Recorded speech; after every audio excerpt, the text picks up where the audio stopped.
సన్నిధికి వెళ్ళారు, తెలుసు కదా మీ అందరికీ.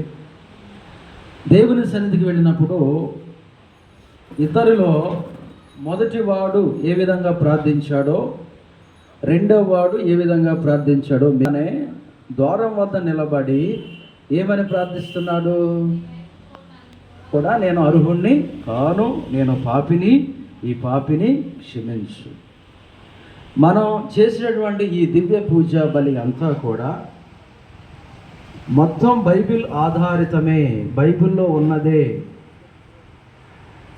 మొదట్లో నేను అన్నాను, మన ప్రభు అయిన యేసుక్రీస్తు కృప, సర్వేశ్వరుని ప్రేమ, పవిత్రాత్మ సహవాసం మీ అందరితో ఉండునుగాక అని అంటే, అపోస్తులు బోధించినప్పుడు ప్రజలను వాళ్ళు ఈ విధంగానే సంబోధించారు. మొదట్లో నమస్కారం అని అంటాం కదా, అలాగే వాళ్ళు ఏం చేశారంటే, ఇదిగో దేవుని ప్రేమ, యేసుక్రీస్తు కృప మనందరిపైన ఉండాలని ఆశిస్తున్నాను అని ఆ విధంగా ప్రార్థించారు. సో ప్రతి మాట మనం పూజలో చెప్పే ప్రతీది కూడా బైబిల్లో ఉన్నటువంటి దానినే మనము ఇక్కడ దివ్య పూజ బలిలో పీఠం మీద సమర్పిస్తూ ఉన్నాం.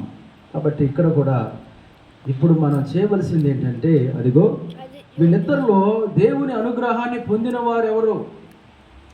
ఇద్దరు ప్రార్థించారు. ఇద్దరిలో దేవుని అనుగ్రహాన్ని పొందిన వారు ఎవరు? ఎవరైతే నేను పాపిని, నన్ను క్షమించండి అన్నారో వాళ్ళే